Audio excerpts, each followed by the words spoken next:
واپس آئے. جب وہ صاحب حضور کی ملاقات کے لیے آتے ہیں نا تو حضور صلی اللہ علیہ وسلم اس سے اپنا چہرہ پھیر لیتے ہیں. جب حضور چہرہ پھیرتے ہیں تو وہ صحابی پریشان ہو جاتا ہے, پتہ نہیں ایسی کون سی غلطی ہوئی ہے جس کی وجہ سے حضور میرے اوپر ناراض ہو گئے ہیں. صحابہ کرام نے بتلایا جو تو نے کارنامہ سر انجام دیا ہے نا پکا کبا بنا کر, شاید حضور کو اس کبے نے خوش کیا ہو اور حضور نے آپ سے منہ پھیر لیا ہو. تو وہ صاحب دوڑتے ہوئے جاتے ہیں, جا کر کبے کو گرا دیتے ہیں, زمین بوس کر دیتے ہیں. تو آج ہم مزارات کا کیسے تصور دے سکتے ہیں, مزارات کیسے بنا سکتے ہیں؟ مزارات بنانا اسلام میں اس کی کوئی اجازت نہیں ہے.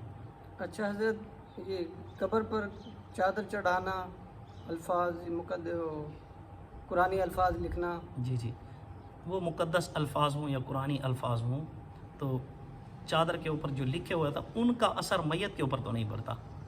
ہاں یہ بے ادبی ضرور ہے کہ یار ان مقدس الفاظوں کو ہم دیکھتے ہیں کہ اگر کوئی چھوٹا سا ورقہ ایسا ہے جس کے اوپر یار اللہ رسول کا نام تو دور کی بات ہے, قرآن پاک دور کی بات ہے, قرآنی الفاظ ہیں نا جو الف با والے, اگر یہ بھی لکھے ہوئے ہوں نا تو ہم الف با والے ٹکڑے کے اوپر, ٹکڑا ہوتا ہے نا جو کاغذ کا, اس کے اوپر صرف الف لکھا ہوا ہو نا تو ہم اس کا بھی احترام کرتے ہیں. نہیں یار یہ وہ الفاظ ہیں جو قرآن میں استعمال کیے گئے, تو ہم اس کو اٹھاتے ہیں, صاف کرتے ہیں اور چوم کر اس کو کیا ہے اوپر رکھ دیتے ہیں. تو یہ چادر جس کے اوپر مقدس کلمات یا اسی طرح قرآنی الفاظ لکھے جاتے ہیں پھر اس کو زمین کے اوپر بچھا دیتا ہے, تو یہ قرآن پاک کی بے ادبی ہے. اس سے میت پر کوئی اثر نہیں پڑتا. جب تک قرآن پاک کی تلاوت نہ کی جائے اس وقت تک یہ الفاظوں کے اوپر لکھی ہوئی چادروں کو کوئی فرق نہیں پڑتا, صرف بے ادبی ہے. اگر کوئی کہتا نہیں فرق پڑتا ہے تو پھر اس سے اچھا ہے چادروں کو رکھنے کی بجائے جس طرح لوگوں نے بس اوقات قبریں بنائی ہوئی ہیں پکی, اوپر ماربل لگائے ہوئے ہیں, ٹائلیں لگائی ہوئی ہیں, خوبصورت قبریں بنائی ہوئی ہیں, تو پھر ہمیں چاہیے کہ نئے قرآن پاک لے جائیں اور جا کر ان قبروں کے اوپر جوڑ دیں, تو ان کا کوئی اثر نہیں پڑتا. باقی جو چادر ڈالنا ہے یہ بھی فضول حرکت ہے اور فضول خرچی ہے. اللہ رب العزت فرماتے ہیں جو اس طرح کی حرکات کرتا ہے نا فضول خرچیاں, تو وہ شیطان کا بھائی ہے. ان المبذرین کانوا اخوان الشیاطین. یہ جو چادریں ہیں یہ قبروں کے لیے نہیں ہیں. یا تو یہ ہے نا پیر صاحب قبر کے اندر ہیں اور وہ زندہ ہیں, مرے نہیں ہیں, وہ زندہ ہیں اور ان کو سردی لگتی ہے, پھر تو ان کے اوپر چادر ڈالی جائے, ان کو چادر دی جائے, قبر میں سردی نہ جائے. یا پھر آپ تصور کرتے ہیں کہ نہیں گرمی جاتی ہے, تو پھر میں آپ سے عرض کر چکا ہوں القبر روضۃ من ریاض الجنہ, جنت کے باغیچوں میں سے یا تو باغیچہ ہے, اگر باغیچہ ہے تو پھر وہ سردی نہیں ہے, پھر وہ راحت ہے, اس لیے آپ کی چادر کی بھی ضرورت نہیں. او حفرۃ من حفر النار, یہ جہنم کا گڑھا ہے تو پھر آپ اس کے اوپر ڈال کر چادر کا سایہ نہیں پہنچا سکتے. اس لیے جو چادریں ہیں یہ زندوں کے لیے ہیں, مردوں کے لیے نہیں ہیں. پیر صاحب خود نہیں پہن رہے بلکہ آپ قبر کو پہنا رہے ہیں, تو یہ فضول خرچی نہیں یار. یا تو عقل مانے نا کہ پیر صاحب پہن رہے ہیں, پھر تو چلو سمجھ آتی ہے یار انسان پہن رہا ہے, پھر تو چلو ٹھیک ہے اچھی چیز ہے, لیکن انسان نہیں مٹی کو پہنا رہے ہیں تو یہ کیا ہے فضول حرکت ہے اور فضول خرچی ہے. ویسے بھی جب جناب صدیق اکبر رضی اللہ تعالی عنہ اس دنیا سے جانے لگے نا, جی انہوں نے اپنی بیٹی ہماری ماں سیدہ عائشہ صدیقہ رضی اللہ تعالی عنہا جو حضور کی زوجہ محترمہ ہیں, انہوں نے ان سے فرمایا حضرت ابو بکر صدیق نے کہ میری بیٹی مجھے نا انہی پرانے کپڑوں کے اندر نا کفن دے دینا. تو امی عائشہ صدیقہ نے اوپر سے پتہ کیا فرمایا, ابا جان کیا ہم آپ کو نئی چادر میں کفن ہی نہیں دے سکتے؟ تو حضرت صدیق اکبر نے فرمایا کہ بیٹی جو نیو چادر ہے وہ زندوں کے لیے ہے, مردوں کے لیے نہیں. کفن نیا ہو یا پرانا ہو چل جاتا ہے, آگے اعمال دیکھا جاتا ہے, کفن نہیں دیکھا جاتا. اس لیے یہ جو نئے کپڑے ہیں یہ زندوں کے لیے ہیں, مردے کے لیے نہیں ہیں. تو آج اگر کوئی چادر قبر کے اوپر ڈال رہا ہے تو اس کو چاہیے ایسی چادر خریدے جو بیوہ عورت کو دے, اور بیوہ عورت کیا کر لے, پردہ کر لے. بیوہ عورت اپنے آپ کو لپیٹ لے. بیوہ عورتوں کو لپیٹنا چاہیے, قبروں کو نہیں لپیٹنا چاہیے.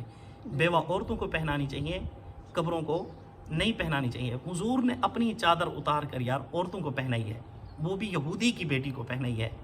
اور آج ہم کیا کر رہے ہیں, چادریں قبروں کو پہنا رہے ہیں, مٹی کو پہنا رہے ہیں. تو یہ خود آپ اندازہ لگا لیں اس کا اسلام کے ساتھ کتنا تعلق ہے. تو اس سے بہتر ہے کہ وہ جو چادر ہم خرید رہے ہیں جس کے اوپر نقش و نگار کیے گئے ہیں اور قرآنی آیاتیں یا مقدس کلمات لکھے گئے ہیں, اس سے بہتر ہے کڑھائی والی آپ چادر لے لیں, کسی بیوہ کو دے دیں, یا اچھا سوٹ لے لیں اور کسی یتیم بچے کو یا یتیم بچی کو دے دیں. اس کا جو اجر ہے اس کو ایصال ثواب اپنے پیر صاحب کو کر دیں یا اپنے بڑے کو کر دیں, یا جس کی قبر پر آپ چادر ڈالنے کی نیت کرتے تھے نا اس کو ایصال ثواب کر دیں. اس کی تو اسلام اجازت دیتا ہے, لیکن مٹی کو کپڑے پہنانے کی اسلام اجازت نہیں دیتا, بلکہ فرماتا ہے مٹی سے تو اپنا کپڑا اٹھا لو. یہی وجہ ہے نا ٹخنوں سے اوپر رکھو شلوار, اسی لیے تو فرمایا ہے کہ گھسیٹتا نہ ہے زمین کے اوپر، اس کو اٹھاؤ، یہ فضول خرچی ہے.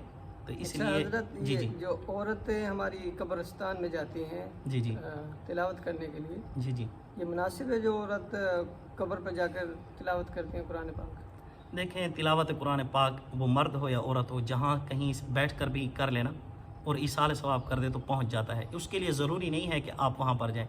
جس طرح مثال کے طور پر عامر صاحب آج کے دور میں نا، ہم انگلینڈ میں بیٹھے ہوں یا سعودی عربیہ میں بیٹھے ہوں یا امریکہ میں بیٹھے ہوں یا یورپی یونین میں کسی ملک میں بھی بیٹھے ہیں، تو وہاں پر پیسے جس طرح بھیج دیتے ہیں نا، جی ہمارے جی والدین کے پاس پیسہ پہنچ جاتا ہے نا، جی جی اسی طرح یار آپ جہاں بھی بیٹھے ہیں، گھر میں ہیں، مسجد میں ہیں، بازار میں ہیں، دکان پر ہیں یا قبرستان کے اوپر ہیں، جہاں کہیں ہیں، آپ ایصال ثواب کرنا چاہتے ہیں تو آپ سکون سے کیا ہے ایصال ثواب کرتے ہیں. وہ ایسے ہی پہنچ جائیں گے جس طرح آپ کے پاس جاز کیش یا ایزی پیسہ یا یو پیسہ یا اسی طرح بینک میں آ جاتا ہے اکاؤنٹ میں، اسی طرح ان کے اکاؤنٹ میں بھی یہ اعمال نامہ چلا جائے گا. اس کے لیے قبرستان جانے کی ضرورت نہیں ہے. باقی رہی عورتوں کی بات، آپ نے پوچھا ہے نا کہ عورتوں کو جی، قبرستان عورت جانا چاہیے یا نہیں، تو اس کے بھی متعلق بتلاتا چلوں. حضور نے فرمایا نہیتکم عن زیارت القبور فزوروہا. پہلے تو میں نے قبرستان جانے سے روکا تھا، اب جا کر قبروں کی زیارت کیا کرو اور عبرت پکڑو قبروں سے کہ یار وہ چلے گئے ہیں، چلے ہم نے بھی جانا ہے. مطلب جی انہوں نے کچھ نہیں بنایا، خالی ہاتھ آئے تھے، خالی ہاتھ چلے گئے ہیں، تو ہم نے بھی خالی ہاتھ چلے جانا ہے. تو وہاں پر جا کر عبرت تو پکڑنی چاہیے. اگر عورت ایسی ہے جو صبر کر سکتی ہے، وہاں پر جا کر نوحہ نہ کرنا شروع کر دے، پیٹنا نہ شروع کر دے، بے صبری کا مظاہرہ نہ کرے، وہاں پر اس کی چادر نہ گر جائے، جس طرح ہوتی ہے نا جس کو ہم کہتے ہیں ہولے دل کی عورتیں. تو اگر کوئی ایسی ہیں تو پھر ان کو قبرستان میں نہیں جانا چاہیے. جو صبر کریں وہاں پر جائیں، دعا کریں اپنے باپ کے لیے، اپنے خاوند کے لیے، اپنے بیٹے کے لیے، اپنی بہن کے لیے. اگر جانا چاہتے ہیں تو جا سکتی ہیں، لیکن بے صبری کا مظاہرہ نہ کریں گے اور بے پردگی بھی نہ کریں. جس طرح مزاروں کے اوپر بے پردگی کرتے ہیں آج کل، یہ بالکل غلط ہے، اس کی اسلام اجازت نہیں دیتا. یہ ہندوانہ رسومات ہیں اور ہمارے مسلمانوں کے اندر بھی یہ کیا کر چکی ہیں، اثر کر چکے ہیں، گھر کر چکے ہیں. تو ان سے بچنا چاہیے. یہ ہندوؤں کے کام ہیں، مسلمانوں کے کام نہیں ہیں. اچھا حضرت، مزار پر یہ عرس میلہ لگانا جی جی یہ مناسب ہے؟ دیکھیں، جناب نبی کریم صلی اللہ علیہ وآلہ وسلم نے فرمایا، ایک لمبی حدیث ہے، لا تجعلوا بیوتکم قبورا، اپنے گھروں کو قبرستان نہ بناؤ. کیونکہ قبرستان میں نماز نہیں پڑھی جاتی نا، اس کا مطلب یہ ہے کہ گھر میں سنت نوافل بھی پڑھ لیا کرو. گھر کو قبرستان نہ بناؤ نماز نہ پڑھ کر. جی گھر میں کچھ نہ کچھ نماز پڑھنی چاہیے. اور فرمایا ولا تجعلوا قبری عیدا، میری قبر کو میلہ گاہ نہ بنانا.